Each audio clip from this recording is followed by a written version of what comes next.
Our next storyteller is going to be Jackie Ford. Jackie!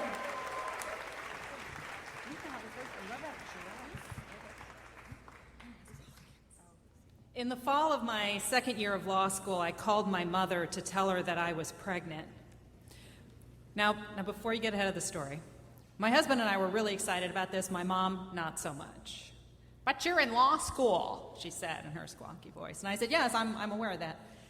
And I knew where she was going. I go, "Mom, look, it's going to be no problem. I'm going to finish out this school year, keep doing my 2-hour everyday commute. I'll have no problems with the pregnancy. Baby will be born right on time.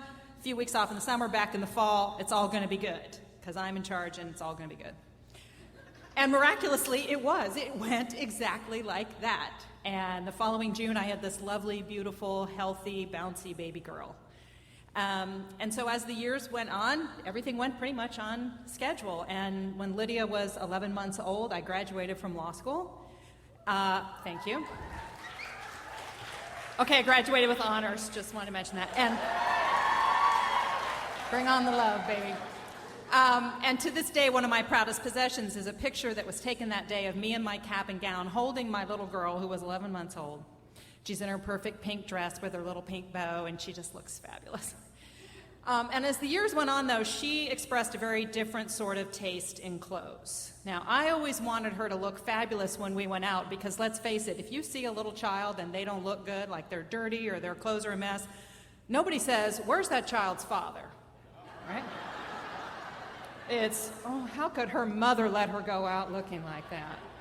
So she had to look good, so I look good, right? Let's just be honest. Okay. So as 2 turned to 3, turned to 4, she got pickier about her clothes, and she really didn't like those frilly dresses I was putting her in with the, frilly socks and the Mary Jane shoes. So if we had to go somewhere like a wedding or a church or something, I had to give her a couple days advance notice. "Hey, you know what? On Saturday we're going to a wedding. You're going to have to wear a dress." And then she'd be okay with it. But the year that she was 4, on Easter Sunday, I forgot to warn her. And after we finished up with the Easter Bunny stuff, I said, "Oh, we gotta get dressed for church." And she put the dress on, but she was clearly not too happy. And but it was like a shirt dress, not super frilly. And then I said, "We got to get these tights on. We got to hurry up. Grandma's waiting." And she was not going to put on those tights. I said, "Honey, we got to put the tights on." And I was, short, and I was in a hurry, and she starts fighting me. Now, she was not really one to throw a tantrum, but she was fighting, which, of course, made me fight harder. And now I'm wrestling with this child over a pair of tights, and she's getting more and more upset. I'm getting more upset. She starts screaming and crying, and then she starts kicking me. My child is kicking me in the chest. And so I'm wrestling with her, and I take her by the shoulders to make her stop. And then I stopped, because of what I saw on her face. This was not a tantrum. This was something else. This looked like fear. And I wasn't quite sure what was going on, but I knew no pair of tights was worth this. So I sort of put my arms around her, and I stroked her hair, and I rocked her a little bit, and I said, "Honey, it's okay, it's okay, it's okay."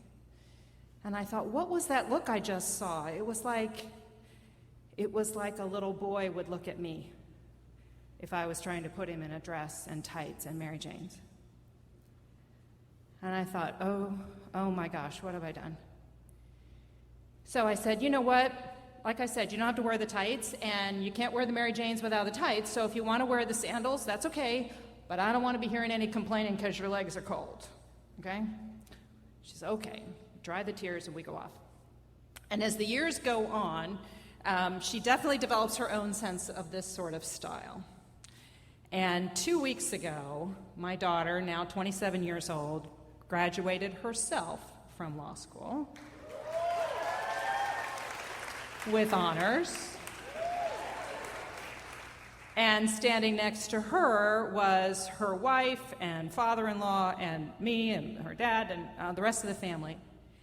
And she wanted to show me something on the laptop that she's used all the way through law school, and what she had kept as her screensaver was the photograph taken of the two of us on my law school graduation day. So here's what I've learned, or a little little of what I've learned from being a parent to this child and her little sister. We call them our children, but they're not ours. They don't belong to us. They're not just an extension of us. They are themselves. They own themselves. And they are their own. Thank you.